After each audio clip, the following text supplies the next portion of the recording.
Mientras en Europa se iba dando la estilística europea en Estados Unidos, a los 30, 50 más o menos, ¡pum!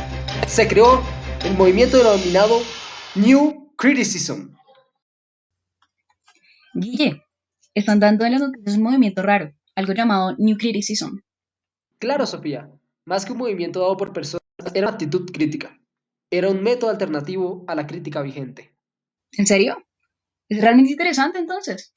Sí, pero más importante aún es la Escuela del Sur, donde se declaraba la necesidad de una sociedad más sana. Oh, claro, yo vi en clase de historia, una sociedad donde se desarrollará una literatura llena de vida. Defendían una poesía en un mundo caracterizado por la ciencia, como esa unión entre intelecto y emoción. ¿O tú qué opinas, Catalina? Por supuesto, Sofía, aquella que nos lleva al conocimiento absoluto. Era tan fuerte que hasta se tomaba la poesía como una religión que no tenía la posibilidad ni de ser parafraseada ni de resumirse, algo a lo que aferrarse a pesar de sus debilidades económicas.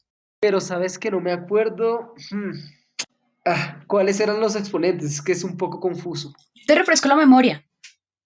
En fin, son tres autores principales que debes tener en cuenta. I.A. Richard, E.S. Eliot y T.A. Humblum. Oh, amo a Richards. ¿Sabes que estudia en Cambridge? ¿Quién no quiere estudiar en Cambridge? Decían que la poesía era una forma de organizar sentimientos. El poeta debía entonces organizar esos impulsos afectivos para librarse de sus conflictos. ¿Y qué conflictos? Y así ayudar al lector a liberarse de ellos también. Más de eso, desarrolló la teoría del efecto psíquico de la poesía.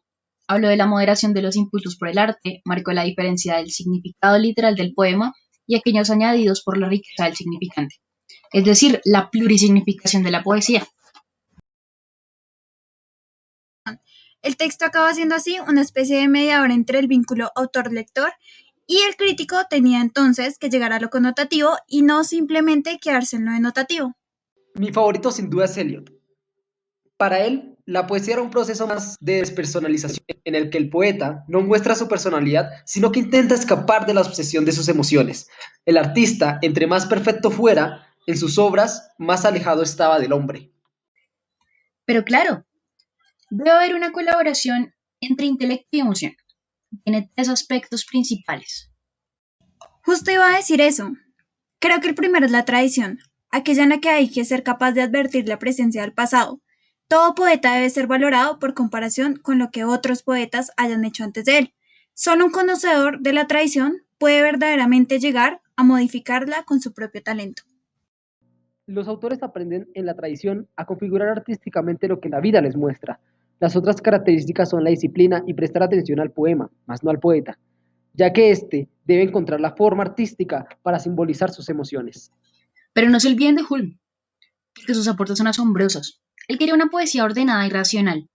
Pensaba la obra como una estructura orgánica donde se vinculan los elementos, por lo que el mínimo cambio de uno ocasionaba el cambio de todo y rechazaba el subjetivismo romántico. En fin, independientemente de quién queramos más, todos ellos fueron importantes para este movimiento. Sin embargo, recordemos sus principios estéticos, aquellos que realmente componen como tal su teoría. Por supuesto, como su reacción contra la erudición y el impresionismo.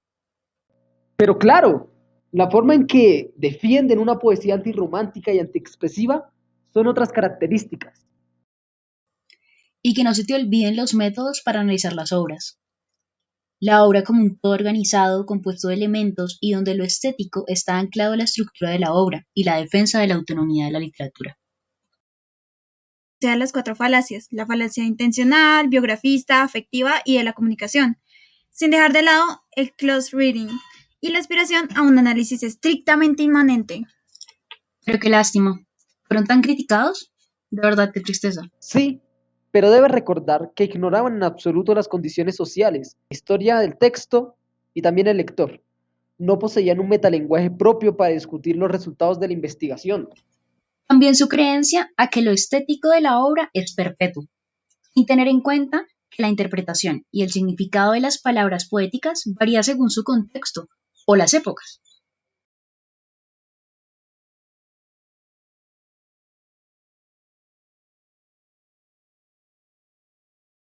Muchachas, ¿vieron la clase de literatura? Qué interesante, ¿no? Oh, claro, estaban hablando de literatura y sociedad. Me gustó cuando se habló de Luis de Bonant, quien formuló la literatura como la expresión de la sociedad. Por supuesto, pero nada como las manifestaciones de la sociología de la literatura. Sí, como las teorías sociológicas de base positivista. Y que no se te vayan a olvidar los trabajos sociológicos de base empírica, ¿eh? Creo que se están olvidando de los estudios marxistas, aunque representan un conflicto porque hay quienes distinguen con claridad entre sociología y marxismo, asegurando que tienen puntos de partida distintos e intereses también. ¿Qué tiempos de debates cuando era necesario distinguir la crítica sociológica, donde la sociedad condiciona los temas, el estilo, la forma, etcétera? Se toma la sociedad como punto de partida para estudiar la literatura y la sociología de la literatura, que estudia los efectos de las obras sobre la sociedad. Sí, pero ¿sabes algo? Me encanta la historia y te tengo un dato curioso para este tema, y es sobre la Revolución Francesa.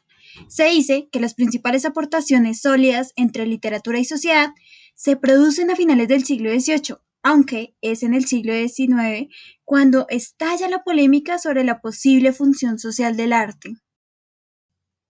¿Por qué no hablamos de una vez de eso? Sé que mañana tenemos parcial sobre este tema. Oye, qué gran idea. Pues bien, empecemos con la crítica marxista. ¿Se acuerdan, muchachas?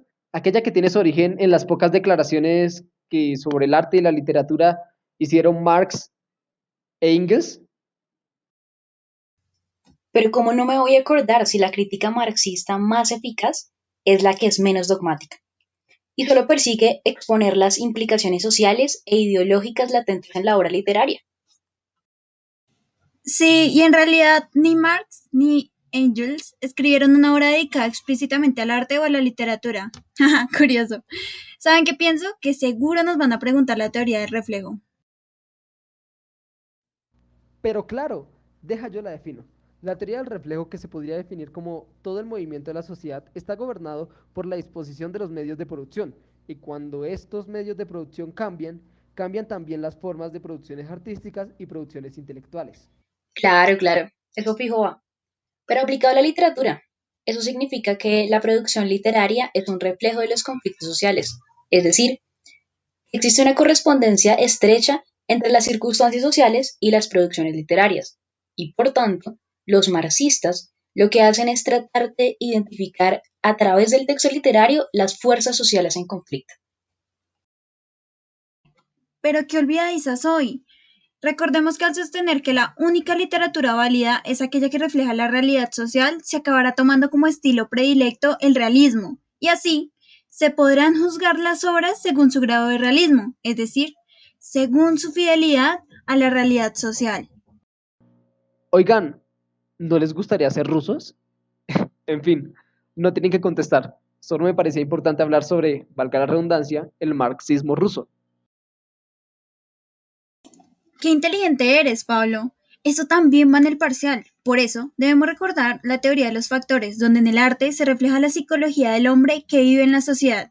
Y ese carácter de ese hombre está determinado por las relaciones económicas que mantiene con otros hombres en sociedad. Me parece importante resaltar a los formalistas, quienes declaran que la esencia de la poesía es la forma y reducen su tarea a analizar los aspectos formales de modo descriptivo y casi estadístico. Contar vocales, consonantes, sílabas, adjetivos, ver cuáles se repiten, etc. Acuérdate de los dos aspectos principales del realismo socialista. A veces eres muy olvidadiza. Debes tener en cuenta que el escritor representa el desarrollo revolucionario y está comprometido con educar ideológicamente a la clase trabajadora en el espíritu socialista. Camaradas, nada de hablar de inspiración literaria ni de misticismos. La misión del escritor era inculcar, sobre todo a la juventud, el deseo de participar en la construcción y la victoria del socialismo.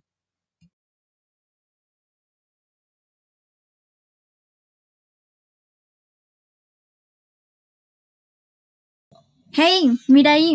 ¿Ese no es el libro de historia evolutiva del drama moderno de George Lukács? Claro, el teórico húngaro, uno de los críticos marxistas más importantes del siglo XX.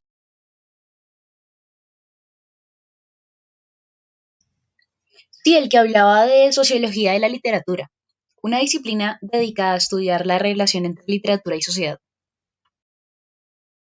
Escuché que propuso que la sociología de la literatura tiene que estudiar las relaciones entre las formas artísticas y las determinadas concepciones de la vida que se dan en cada época. Ese, que es su principal texto, menciona que en el drama antiguo solo existe una moral que nunca es puesta en duda y, en consecuencia, no puede ser nunca el detonante de un conflicto, porque todos los personajes comparten unos mismos principios éticos que son los de la nobleza, ¿no? Sí, y menciona que el drama moderno, sin embargo, es el drama de una clase social determinada, la burguesía, que se sabe frente a otras clases donde las valoraciones éticas, los pensamientos y los sentimientos son distintos. Y este contraste consciente de clases desencadena una lucha social que se convierte en el motor de la acción, oponiendo a los personajes y sus respectivas ideologías de clase. Oye, eso me recuerda a la Escuela de Frankfurt, que conecta varias técnicas características de la literatura moderna con el fenómeno de la alienación. El uso del monólogo interior, por ejemplo, es interpretado como claro reflejo del individualismo alienado, típico de la sociedad capitalista. Sí, eso es valioso, pero me parece más importante aún destacar que en el campo del arte plantearon una nueva teoría estética marxista. Oh, claro, su método de trabajo era esencialmente dialéctico y le llamaron teoría crítica, porque toda teoría era, para ellos, inevitablemente crítica, es decir, hacer teoría implicaba una valoración y emitir juicios estéticos, entre otras cosas. ¿Han escuchado de Walter Benjamin? Desde luego, era el autor que mencionaba que con la reproducción algo se pierde, ¿no? Es decir, se pierde la historia misma de la obra, en la que, como dice Benjamin, cuentan todos los cambios que ha ido sufriendo su estructura física, como los cambios de poseedor a los que se ha visto sometida. Además de decir, claro está, que estas distintas interpretaciones forman también parte de la tradición, de la duración histórica de la obra y forman, por tanto, parte de su autenticidad, su singularidad, su unicidad. La pérdida del aura no se refiere solo a obras de arte, pues tampoco es lo mismo contemplar un paisaje en un cuadro o en una película o en una fotografía, que estar formando parte de ese paisaje y respirar el ambiente y dejar que el aire te sacuda en la cara. Sí, eso es verdad. Antes la función del arte era religiosa o mágica. En un segundo plano tenía una función artística, estética para ser contemplada. Pero al perder esas funciones y quedar sometida sobre todo a su valor expositivo, la función primordial es la artística. Muchachos, ya vamos 2 minutos sobre el tiempo. Vamos a llegar tarde a la próxima clase. Corran.